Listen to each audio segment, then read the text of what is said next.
You ever wake up from a nightmare so real, so vivid, that for a few seconds you genuinely don't know if you're still in it? Most of us have been there.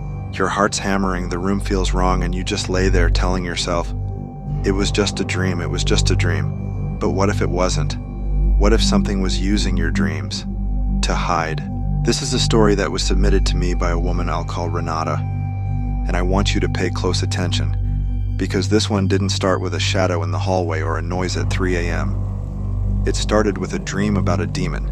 Renata was 27 at the time. She'd just gone through a rough breakup, the kind that doesn't just end a relationship, it ends a whole version of yourself.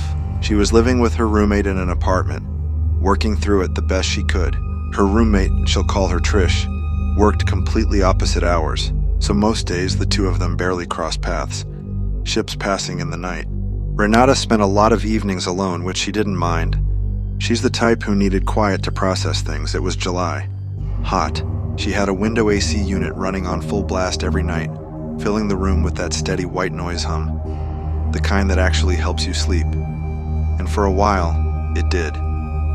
Then the dream started. The first one came just a few days after her breakup. She remembers it clearly. She was sitting at a dinner table surrounded by family. Everyone she loved was there. It felt warm. It felt normal. Until she looked across the table. Standing there was something she could only describe as a creature. Tall, horned, clawed. Like something you'd imagine if you tried to picture what a sleep paralysis demon actually looks like in the flesh. Not cartoon scary, wrong scary, the kind of wrong that hits you somewhere deep in your gut. And then, it was next to her. She hadn't seen it move. It was just suddenly there right beside her, looking down at her. She ran in the dream, made it back to what her brain told her was her bedroom. And then she woke up. Heart pounding, room dark, AC humming. She laid there thinking, wow, that was a creepy one. Looked around the room, let her eyes adjust, saw nothing out of place, went back to sleep.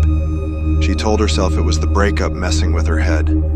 Stress does that, grief does that, your brain turns pain into monsters. Made sense. At least for a little while. The next night she woke up to her bedroom door open. She almost always slept with it closed, that was just her habit. But there it was, wide open, the dark hallway beyond it. Her first thought was Trish. Maybe her roommate had peeked in to check on her.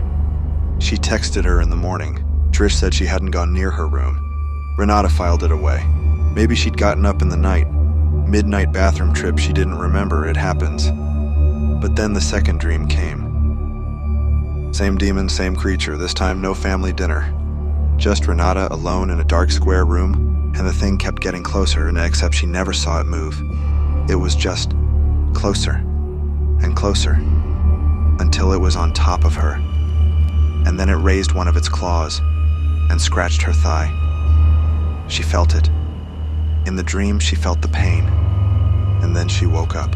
Room dark, AC humming, stinging sensation on her upper thigh. She lay there for a second, dazed, thinking, that felt so real. She reached down and touched the spot. Something was there, on the skin. She got up, walked to the bathroom, flipped the light on, looked in the mirror. There was a gash on her thigh. She screamed. Trish came running. They stood in the bathroom staring at this wound that had no business being there. No sharp objects in the bed. No spring sticking out of the mattress. Nothing that could have caused that.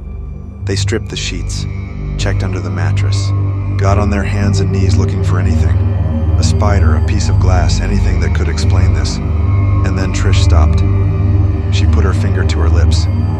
She walked over to the AC unit and turned it off.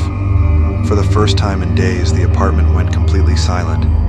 And in that silence, they both heard it. A sound coming from under the bed.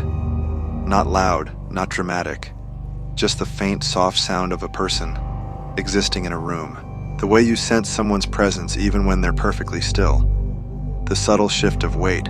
The tiniest creak of the floor beneath the bed frame. Someone was under there. They didn't scream. They didn't run. Renata said it was like her entire body turned to ice and she just couldn't make a sound.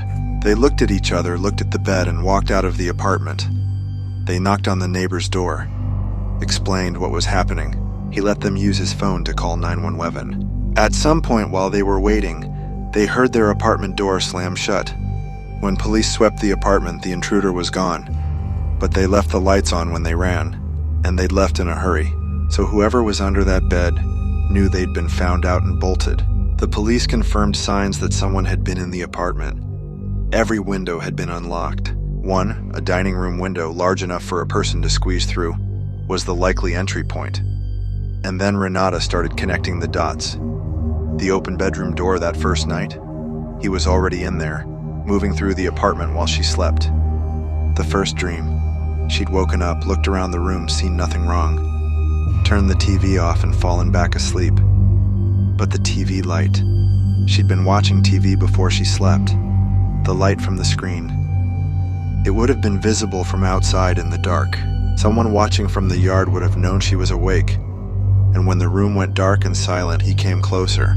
"I see you," a voice had said from outside the window. In an earlier night she'd barely registered as real.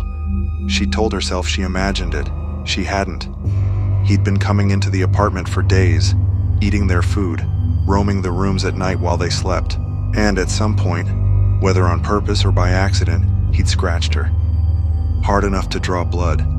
And she'd been so deep in a nightmare she hadn't even woken up when it happened.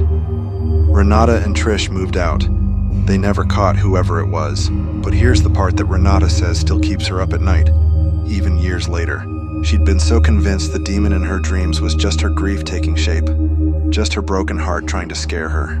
She'd never once considered that the monster she was dreaming about was the reason she was dreaming about it. Because your subconscious picks up on things your waking mind dismisses.